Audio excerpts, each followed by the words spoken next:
guys, 4:45, Paranormal Tuesday. You love him or you hate him or you love to hate him. Josh Corey, our new conspiracy theorist who we found through the whole flat earth thing, is back with us.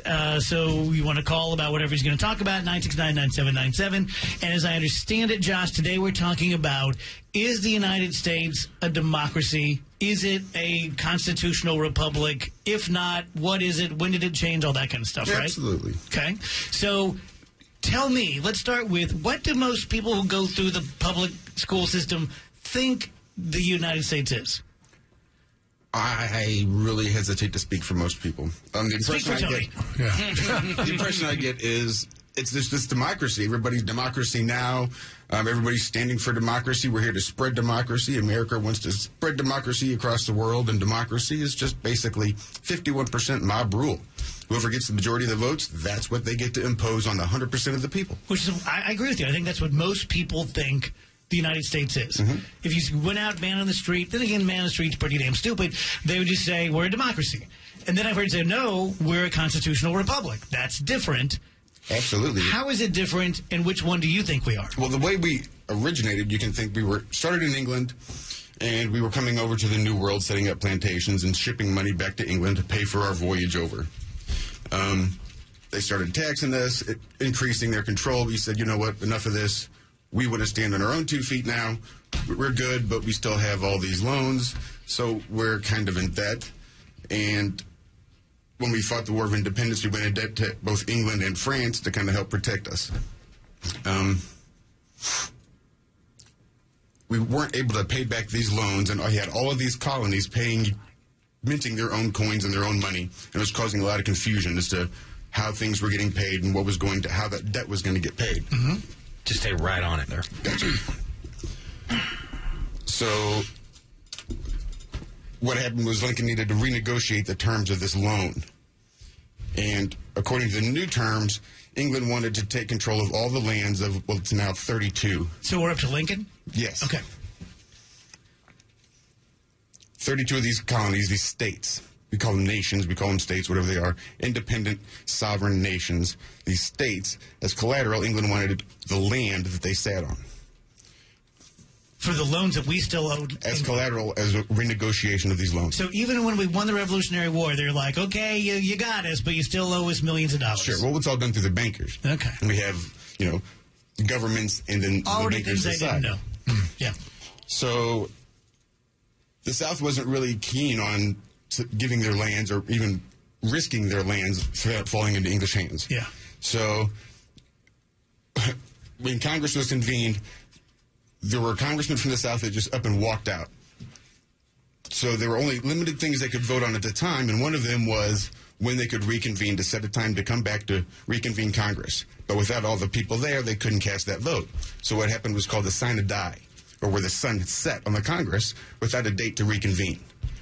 So when we had all of these states forming a republic of people built around the Constitution to protect the rights of those sovereign beings, once that Congress couldn't reconvene, that republic basically went into a coma. Because there was no way for that republic to function with a governing body and for those people to interact with each other. The republic itself went into a coma, and that was the extent of it. And how long did that last?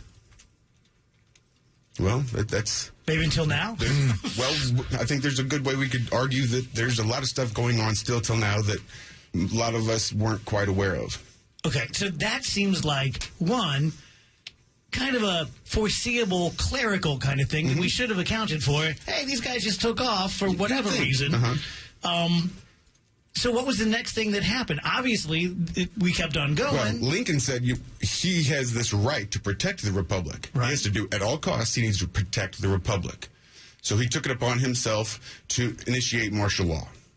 He said, all right, well, here's what we got to do. I'm going to initiate martial law. I'm going to send the military out. We're going to try to bring these guys back so we can get the Congress, cast the vote, come back, and we'll settle all these loan agreements out later. And when was this in relation to the Civil War? This would have been simultaneous? Probably right about the start. Right about the start of it, okay. Yeah, get it all kind of intermingles the way it works together. So he says, go get these guys, bring them back. We have to do the country's business. So basically, because the republic fell, he's operating out of Washington, D.C. So for him to have people leave Washington to go into the states to bring them back, he's basically invading them because we're now two separate entities. So he had to issue these special orders. It was General Orders 100. It was codified by Lieber, Francis Lieber, called the Lieber Code, but it's General Orders 100. It was basically rules for warfare in the free and several states as they went about conducting war and the invasion to go get these guys back. And this is where it gets really interesting because we had the end of the Civil War where we had the surrender of the South to the North. People stopped shooting. Everybody just kind of waved and went home. And that's the end of it because that's how the Civil War ended. But an official war can't end without a treaty of peace. Someone has to sue for peace. So the Civil War has never had a peace treaty signed. Technically, we are still engaged in the Civil War. We are still under martial law, and the Lieber Code is still in effect. In all the years since then, has no one like yourself who is in Congress ever brought this up and said, by the way, boys, the Lieber Law is still in effect, and we're still fighting the Civil War, technically? There's conspiracy theorists, or people that you could label conspiracy theorists. There's constitutionalists. There's guys that have been studying this stuff, really kicked off back in the 80s. And that's kind of when the feds got their whole sovereign citizen. We need to scare people from this information. We can't let them think that there's anything to this.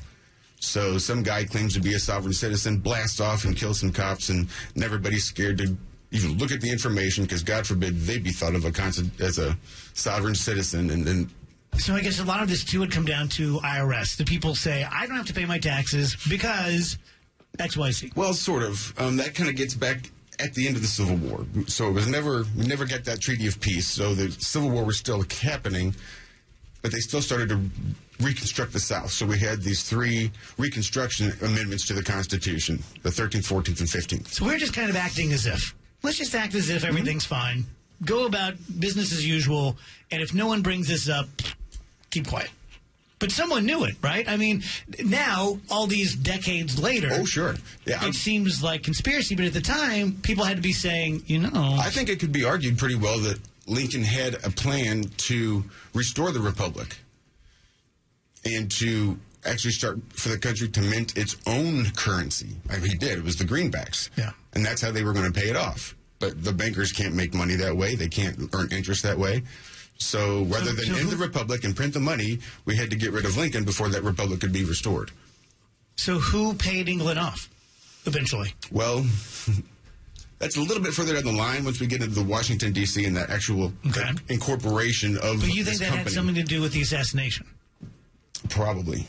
Based on the Crown Corporation between Vatican City, the City of London, and Washington, D.C. Since none of them are countries, none of them are states, none of them are cities, they're all these 3 separate entities. So what happened at Appomattox Courthouse that everybody hears about? That was the treaty or the surrender. Yeah, people are calling and saying Robert E. Lee signed the treaty. Yeah, you get the whole, Grant and Lee sit down in Appomattox Courthouse, and what did they do there if that wasn't... There was an official surrender that happened, absolutely. But not a peace treaty. Not that I'm aware of. Again, look, I'm only human. I could be wrong, but in the research that I've done, which has been relatively extensive over the last several years, I've not seen anything that said there was the official treaty of peace for the Civil War. It was just simply a surrender. A surrender. I mean, you can go look at Israel and Palestine. There's a big difference between peace and a ceasefire. So let's make it simpler. In 2016, what sort of government do we have because of what happened in 1862? Okay, well, so we have the Reconstruction Act. We have 13th, 14th, 15th Amendment. 13th got rid of slavery. Said there can be no slavery and there can be no involuntary servitude.